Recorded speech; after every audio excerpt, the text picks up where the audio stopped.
I used to think effort could stitch a broken family back together. That if I worked hard enough, stayed silent long enough, gave more than I took, they'd come around. My name's Zach. I'm 46. I live in Raleigh, North Carolina. 6 years ago, I married Jessica, widow soft, church quiet, and tired from 2 jobs and 2 kids. Brandon was 13 then, Kayla 11. Their father, Danny, had vanished into the sort of neglect you can't charge in court. No bruises, just years of nothing. The kind of father who shows up for pictures, not bills. I didn't come in with speeches. No, call me dad. No demands. I showed up with groceries and gift cards, paid their health insurance out of pocket. I upgraded the Wi-Fi when their online classes kept crashing. I picked them up from school when Jessica's car broke down, drove them to the orthodontist, to chorus practice, to birthday parties where I waited outside in the rain. I took days off work for dentist appointments they never thanked me for. I bought Brandon his first laptop. Kayla got a violin she quit after 6 months, but I still paid the rental fee for the rest of the year. On school forms, I was the one who signed as guardian. Always the line under someone else's name. Jessica said they just needed time, that they were good kids, just confused. They've been through a lot, she whispered as if I hadn't. She meant Danny. She meant the man who left them half-raised and half-loved, whose silence became a shape in their lives. So I waited. I told myself respect comes slow in a house where you weren't there for the first steps or first birthdays. I told myself I wasn't here to replace anyone, only to carry the weight he dropped. Birthdays came. I remembered every one. I baked cakes from scratch, planned parties, paid for party favors and Uber rides and last-minute gift cards. I paid for Brandon's summer basketball camp, a full 2 weeks in the mountains, $1,700 out of pocket. Jessica called it generous. He didn't say thank you. Kayla wanted to go vegan for a year. I spent extra on almond milk and plant-based nuggets, watched her throw most of it away. It was death by 1,000 omissions. No Father's Day cards. No thanks for dinner. Not even eye contact when I reminded them about curfew. I told myself they were just teenagers. That one day they'd see it. Not the money, but the quiet labor that held the walls together. I paid the family phone plan. I repaired the back porch when Brandon broke the railing sneaking out. I set up the family Netflix account, made them separate profiles so their recommendations wouldn't be messed up. I wrote apology emails to their teachers when assignments were missed. I fielded school robocalls and brought Kayla a spare pair of shoes when she forgot hers at gym. I bought the dog they begged for, took it to the vet when they couldn't be bothered to walk it. Always invisible, but indispensable. I remember one Christmas, the 3rd one after I married Jessica, when Brandon and Kayla opened all their gifts without looking up. I had wrapped each one. I had ordered half of them from my phone during lunch breaks. I paid for rush shipping. Kayla unwrapped a Polaroid camera she asked for in July. Brandon got the shoes he texted Jessica about in October. They said cool and nice and left the room. I sat next to the tree with half a mug of coffee and watched the lights blink. Jessica touched my shoulder. "They're just kids," she said, but her eyes were tired. She didn't look at me when she said it. Then, one night, I stumbled onto something I wasn't meant to see. A joint Instagram post, bright with filters and backlit by cruelty. Time to stop pretending he's part of the family. No tags. No names. Just 2 teenagers grinning on a couch I paid for, captioned like a knife. Brandon in his basketball hoodie, Kayla biting a straw. I stared at that picture longer than I should have. Not because I didn't understand, but because I finally did. That post had comments. Dozens. Little laughing emojis. FR. One girl wrote. Finally, another said. Their friends had known the truth before I did. They had drawn the line, and I was standing on the wrong side of it. I showed Jessica. She scrolled in silence, her lips pressed flat. When she handed me the phone, she didn't defend them. She didn't say a word, just stared at the wall behind me like the silence might absorb the blame. That was the worst part. Not the post, not the betrayal, but the fact that Jessica didn't even flinch. Like she'd been waiting for the day I found out. Maybe that was the night I stopped expecting anything. Not love. Not respect. Not even recognition. That night, I lay awake in the dark beside her, her breathing slow, steady, like nothing had changed. My eyes traced the ceiling fan turning above us. Slow, endless, indifferent. I thought about every line of paperwork where I had signed guardian, emergency contact, payer of record. I thought about how their school counselors had called me Dad by mistake, how I never corrected them, how I almost liked it. What a joke. That Instagram caption, those 8 words, carried more truth than all the thank yous I'd imagined.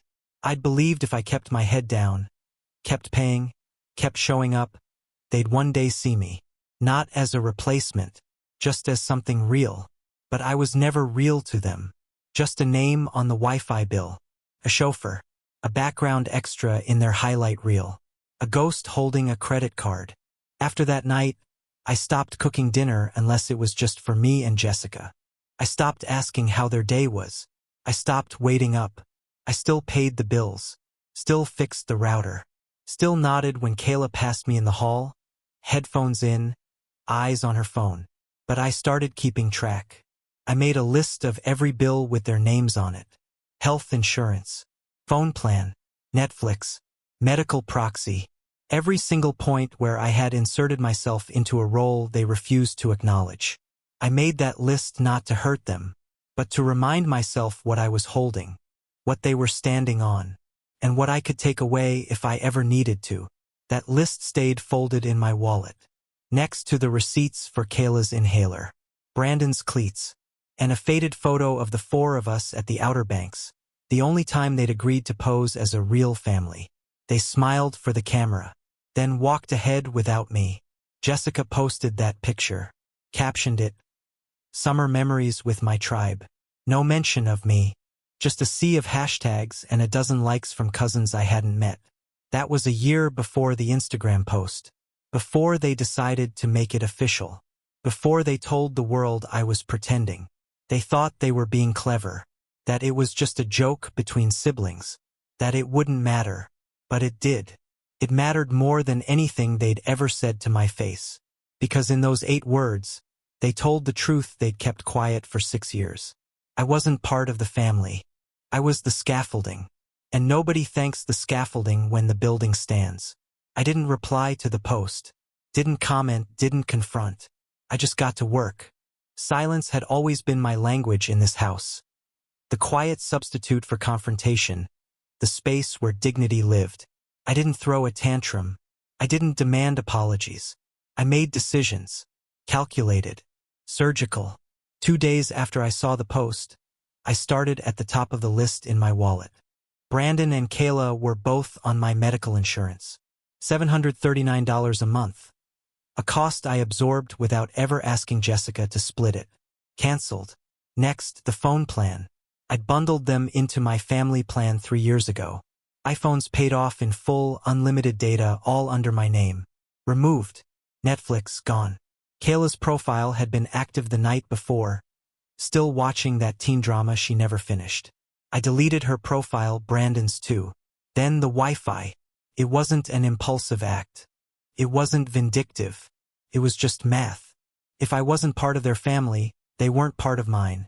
At least not where the word family showed up on paperwork. When Kayla came down the stairs asking if the internet was out again, I looked up from my coffee. I changed the password. She blinked, confused. Why? Because the account's no longer set up for the household, I said. It's just mine now. Brandon chimed in from the hallway, annoyed. You serious? I nodded. Calm. Even. Very. Jessica looked at me across the room, her face pale, unreadable. She didn't say a word. Not then. Not later. That weekend, I updated my emergency contacts. Kayla had been listed for years. She wasn't anymore. Neither was Brandon. I even checked the Apple ID settings on the family group. I had been sharing purchases, storage, and subscriptions. I removed them both. One click. No confirmation required. I didn't tell them why. I didn't have to. The next week, I heard Jessica whispering to her sister on the phone. Something about overreacting, and maybe he saw the post.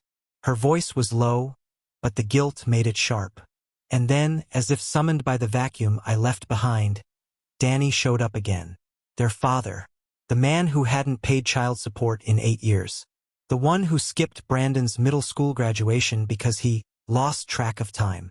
The one who sent Kayla birthday texts 2 days late, always with her name misspelled. Suddenly, he was back. Bowling trips, burgers, matching selfies with Brandon in that old Panthers jersey he used to wear in high school. Captioned, "Family is forever." The comments rolled in. Aunt Denise, who hadn't visited in years, wrote, "So good to see you three back together." Jessica liked the post. That was when the floor of the house shifted. Brandon started coming home later.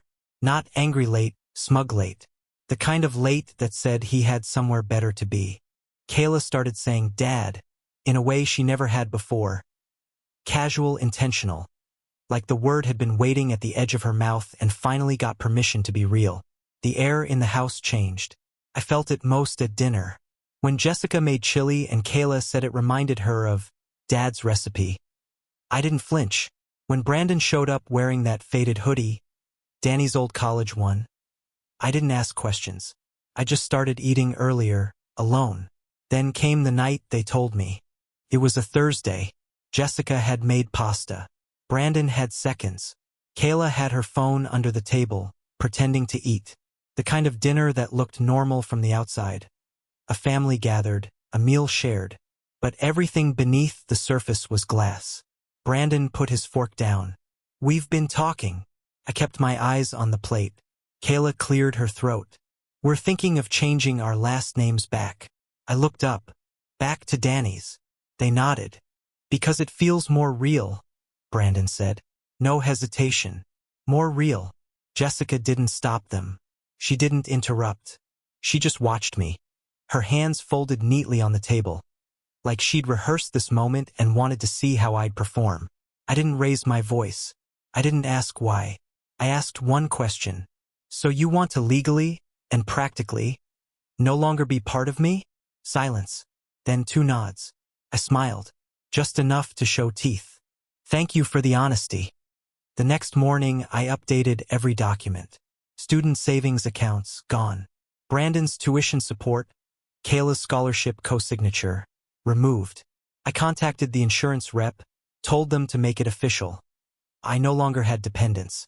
I changed my will, cut the life insurance policy in half, left the rest to my sister's daughter. I checked the rental paperwork for the house. My name was still primary on the lease. Jessica had never added herself. "Too much hassle," she said. I made a note of it. Just a note. 3 weeks passed. Then came the knock. Brandon stood at the front door holding a manila folder. He didn't look angry. He looked confused. "I got denied for student housing," he said. "They said I don't have a guarantor on file anymore." I leaned against the doorway. "You don't." He shifted his weight. "I figured it was just paperwork. Name stuff." I shook my head. "It's never just a name. Not when you use it to draw lines." He opened the folder, showed me the rejection letter, like it would sway me. I didn't read it. He started to speak. I cut him off. "You chose who your family is. Let them help you with rent now." He didn't argue. That surprised me. He just stood there, folder in hand, mouth half open. Then he left. Quietly. No slamming doors. No dramatic exits. Just footsteps retreating down the porch. A month later, Jessica mentioned he'd gotten a job. Something part-time. Enough to cover a shared place off campus. She said it with a tight smile, like she wanted credit for raising a self-sufficient young man. I nodded. Didn't ask for details. Then, one night, Kayla knocked on my home office door. It was past midnight. I was sorting receipts, combing through finances I no longer had to stretch for anyone but myself. She stood in the doorway, hoodie sleeves pulled over her hands. Her eyes were puffy, voice thin. "I deleted the post," she said. I didn't ask which one. She looked down. "I never actually changed my name. I said I would, but I didn't." I waited. "It was stupid," she whispered. I wanted to fit in. I thought maybe if I said the right things, Danny would stay this time. I stared at her. Saw the girl who used to ask me to check the closet for monsters. Who once cried because her science project didn't win and I told her it was still the best one there. The girl I'd braided beads into her hair because Jessica had a migraine and couldn't do it herself. But I didn't move. Didn't stand. Didn't hug her. I said one thing. You don't owe me a name. But if you keep mine, understand what came with it, your college, your doctor visits, your phone plan. Not as debt. As a choice I made. She nodded. Wiped her eyes. A week later, I passed her laptop left open on the kitchen table. She was filling out a scholarship form. The emergency contact field was complete. My name. No ceremony. No apology. Just a quiet correction. Jessica saw it too. She didn't say anything. Just reached for the salt and passed it to me like nothing had changed. But something had. Not everything. Not enough. Just enough to remind me where the fault lines were. Just enough to prepare for the next fracture. Peace, when it arrived, didn't feel like victory. Felt like vacancy. No calls for rides. No door slams. No empty boxes of cereal left on the counter. The house fell quiet, like it had taken a breath and finally held it. Jessica still moved through the halls like it was temporary. Like the kids would reappear any minute, dragging chaos behind them. But they didn't. Brandon worked double shifts to make rent. He didn't ask again. Kayla kept her head down, grades up, scholarship applications submitted on time. She spoke to me when necessary, respectfully, carefully, as if the ground might split under the wrong tone. Jessica tried to normalize it. Dinners, dates, Netflix shows we never finished. She'd reach for my hand like muscle memory, smile like a reflex, but she wasn't there. Not really. Her body stayed in the room, but her loyalty had moved elsewhere. The turning point came on a Tuesday. She sat on the couch scrolling Instagram. I watched from the kitchen as her finger hovered over a post. Brandon and Danny. Matching flannel shirts, arms slung around each other. Some greasy diner in the background. Captioned, "Dinner with the real ones." She double-tapped. The sound was microscopic. Just the dull thump of a screen registering a like. But I felt it like a slap. I walked over. Sat beside her. Calm. Composed. "You still follow him," I said. She kept her eyes on the screen. "They're his kids. Of course I follow him." "They're also mine," I said. "At least when the bills came." She flinched at that. Not visibly, just a subtle recoil in her voice. "You said you didn't want credit." I didn't answer, because it was true I hadn't wanted credit. I'd wanted partnership, recognition, something unspoken but undeniable. What I got was complicity. Jessica stood up, walked to the kitchen, started washing a glass that was already clean. "They're trying," she said. "It's just complicated." "No," I replied. "It's very simple. They chose." That night I couldn't sleep. I lay on my back staring at the ceiling fan again. Same lazy spin. Same shadows playing on the drywall. The bed felt colder now. Jessica had curled to her edge. My mind returned to paperwork. To the list in my wallet. Not the first list, the second one. The one I started after Brandon lost his housing. After Kayla deleted the post. Because if they wanted to build their lives on someone else's name, they could do it with someone else's help. I pulled my laptop close, opened a spreadsheet. Income, expenses, dependents, lines of support I'd left active out of habit, groceries, shared accounts, co-signed credit cards. I shut them down one by one. Brandon's car insurance. I had been paying the premium because he never set up his own. Cancelled. Kayla's student health add-ons, vision, dental. I had opted in so she wouldn't need to pay out of pocket. Removed. I sold the guest car. The second-hand sedan they both used without asking. Listed it at cost, sold it in a day, wired the funds to my savings. Next, the utilities. The house had always been under my name. Jessica never asked to be added. Said it didn't matter who paid what, as long as things ran smoothly. I had absorbed the electricity, the water, the gas. I adjusted the accounts. Set alerts. Scaled back the monthly budget. If she wanted equality, I'd give it to her. She noticed a week later. The thermostat wouldn't rise past 68. She asked if it was broken.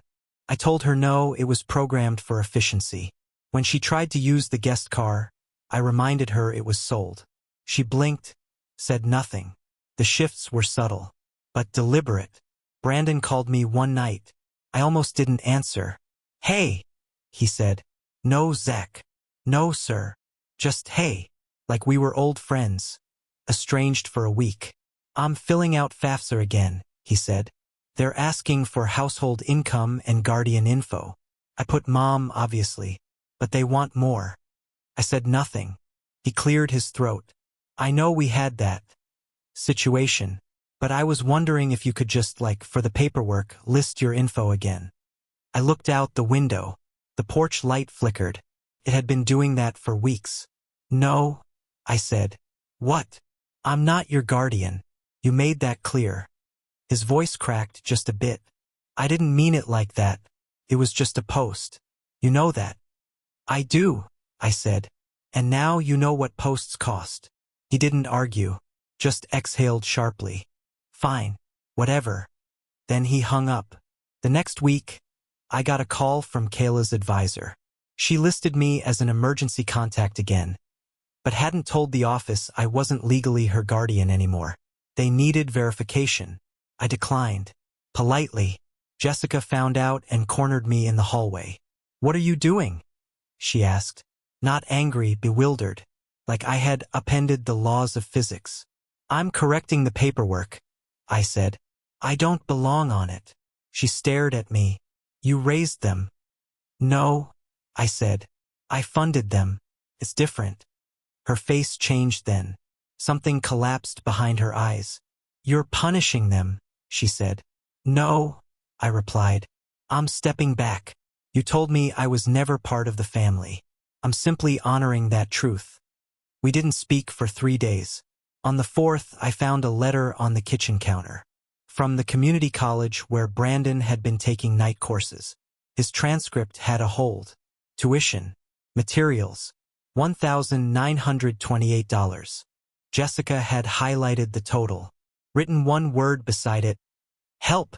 I left it on the table. Untouched. That weekend, she left for a night. Said she needed space. Went to her sister's. I didn't stop her. I used the quiet to clean. Reorganize. Reclaim. I cleared out the cabinet of multivitamins, half-used supplements, expired prescriptions. Things I'd bought. Things no one had ever asked for but used anyway. I packed up the old mail, bills addressed to the Johnson family. That wasn't our name. Not anymore. I took the photos off the fridge. Brandon's senior picture. Kayla's camp postcard. A magnet that said, "Best stepdad ever." A joke gift. Unopened since Father's Day 2 years ago. I put them in a drawer. Closed it. Monday came. Jessica returned with a bag of groceries and nothing to say. We moved around each other like roommates. Polite. Hollow. That night, I found Kayla's scholarship essay open on the desktop. The prompt. Write about someone who changed your life. The first line read, "He's not my real dad, but he made real choices." I didn't read the rest. I didn't need to, because I knew. They were starting to understand what I was. Not blood, not father, not friend, but something harder to name. Something that breaks only after it bends too long. The next morning I called a lawyer. Asked what it would take to legally separate finances from a spouse with no formal shared debt. The answer, not much. I didn't file. Not yet. But I printed the forms. Left them in a folder. Labeled it contingency. Because something in me had shifted permanently. Not in anger. Not in spite. In clarity. They had chosen their names. Their lines. Their family. Now I was choosing mine. There's a kind of silence that feels earned. It doesn't arrive as relief. It arrives like aftermath. The quiet of a room after a window's been smashed. You can still hear the glass settling into the carpet. That's where I live now. Jessica stayed. In the legal sense, anyway. We still shared a house, a bed, a mailbox. But the warmth was gone. The partnership hollowed. I'd wake before her, sip coffee alone on the back porch, Watched the light crawl up the pine trees like it was trying not to wake the past. She didn't speak much anymore. Not about the kids. Not about the shift. Maybe she understood I wasn't coming back from this one. Maybe she didn't care. Kayla still lived in the house during breaks. Her room stayed neat. She kept to herself. Occasionally, she'd leave a mug in the sink or borrow my printer. She started saying thank you for things. Small things. For the printer. For the ride to campus one morning when her friend bailed. For a new pack of pens I left by her door. Brandon never returned. Not for holidays. Not even when Jessica left the front light on like a beacon. The few times he did call, it wasn't to speak to me. It was to ask his mother for favors. For small loans. For rides. For help. She gave them. Quietly. Reluctantly. I could hear it in her voice, the conflict between guilt and fatigue. She knew where the choices had led. She knew what the price was. And she paid it anyway. One evening, we sat in the living room watching a show we used to enjoy. A crime drama. Twists and betrayals. At the end of the episode, the father in the story turned out to be a stranger. Not by blood, but by love. Jessica looked at me, eyes rimmed in exhaustion. I didn't know they felt that way, she whispered. I said nothing. She tried again. I thought it would pass. That it was just teenage stuff. Still, I said nothing. Because she had known. Maybe not in words, but in posture. In the way they ignored me, tested me, dismissed me like I was furniture. And in the way she let it slide. She sat in silence.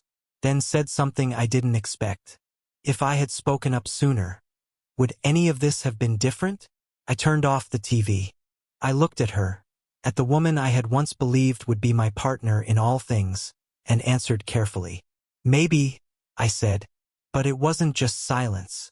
It was endorsement. You watched them draw lines, and then you liked the photos. She looked away. We didn't finish the season. A month later, I got a call from Brandon's job. He had listed me as an emergency contact. Outdated information, they said. He'd injured his ankle unloading a truck and needed someone to confirm his insurance status. I told them I wasn't on it. They said okay. Hung up. Later that night, I got a message from Brandon. Just a sentence. I thought you'd still have my back. I didn't reply. Not because I wanted to hurt him, but because silence was all that remained. Everything else had been spent. Money, effort, patience, belief. I had given him the scaffolding for a life, and he used it to build a house that shut me out. I watched from the outside, and now I stayed there. Kayla came into my office again 2 weeks later.